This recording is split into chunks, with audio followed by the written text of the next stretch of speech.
What happens when two giants from different corners of the culture collide in real time? When the kid who broke streaming records decides to bite the hand that once fed him not out of spite, but out of truth? And what does it mean when the most culturally dominant rapper of the last decade suddenly loses control of the very platform that once made him untouchable? Today, we dive into the viral fallout between Kai Cenat and Drake, a moment that may just mark the beginning of a new era in hip-hop culture. Before the smoke and shade, there was alignment.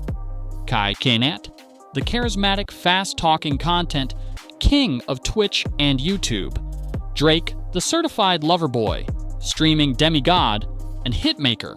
On paper, the connection was inevitable.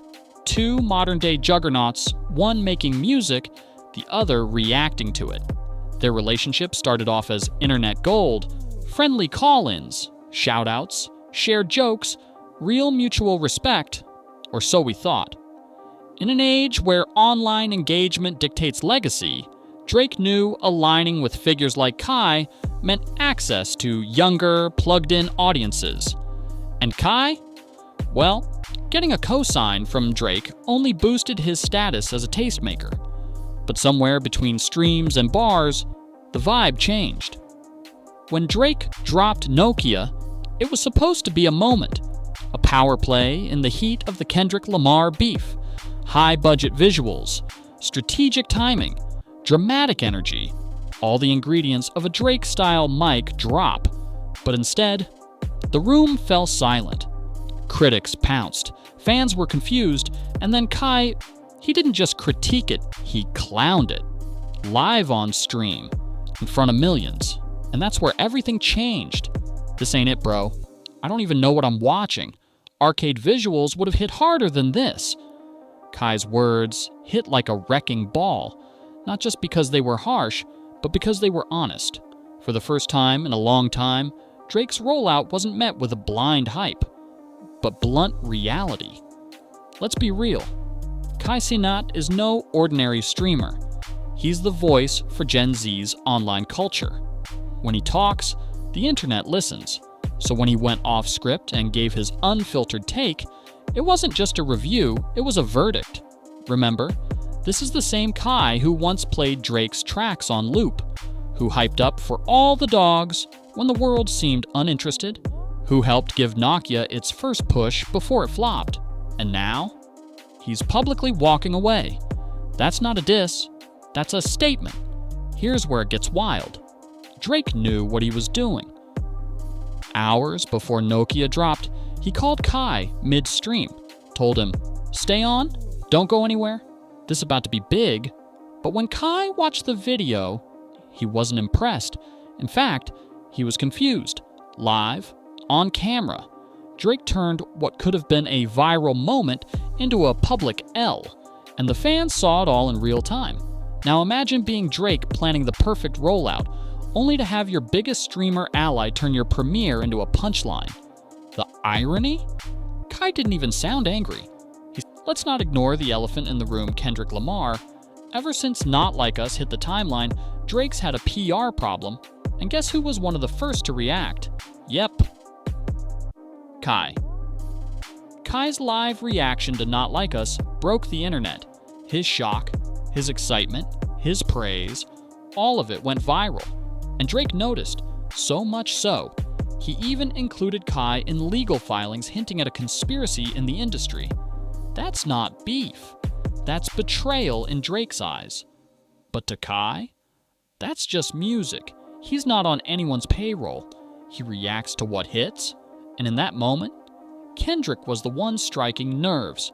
Here's the truth. Cultural dominance is fragile. Drake built his empire by being meme-worthy, by owning every timeline, every algorithm. But the internet moves fast, and right now, it's moving without him. Kai's critique represents a deeper shift, one where influence no longer belongs to legacy, but to relevance.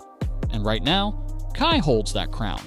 Drake can't meme his way out of this one. He can't drop a last-minute diss track and expect the same results, because the streets aren't waiting, they're watching. Let's talk visuals. Nokia was supposed to be cinematic, epic, but instead, it was dull, monochromatic, disconnected. Fans expected fun. Instead, they got drama, and not the good kind. Kai suggested something simple, an arcade, a roller rink, something vibrant, nostalgic, fitting the track's bounce. Instead, we got over-edited visuals, awkward Kendrick references, and a rollout that screamed, "Try hard." Even the most loyal Drake fans had to admit, this wasn't the move. When Kai speaks, Gen Z listens. And now, he's speaking against Drake. That's not just bad optics, that's a marketing nightmare. Because Kai is more than a streamer. He's a cultural barometer.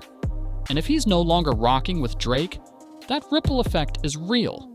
Especially when younger audience are already gravitating toward artists like Kendrick and Playboi Carti names Kai openly supports. So what does Drake do now? Stay silent? Respond? Rebrand? Historically, Drake thrives on controlling the narrative. But with Kai, that playbook doesn't work. He can't diss him, it'll backfire. He can't ignore him, it'll grow. He's stuck in a rare position of checkmate. For the first time in a decade, Drake looks unsure. And that's a dangerous look for someone who wants to find confidence. We've reached a crossroads. Drake's influence is being questioned. Not because he isn't talented, not because he isn't relevant, but because the cultural tide is changing, and he's not riding the wave like he used to. Kai Cenat didn't just call out a bad video. He accidentally signaled a shift in power. And unless Drake adapts, unless he truly listens to the culture, rather than trying to dictate it, he risks becoming background noise in a conversation he once controlled. So the question is, will Drake bounce back? Or is this the beginning of his slow fade from the throne? One thing's for sure, when the culture speaks, you better listen. And right now, it's Kai's voice echoing the loudest. This is Rap Report. Stay locked in.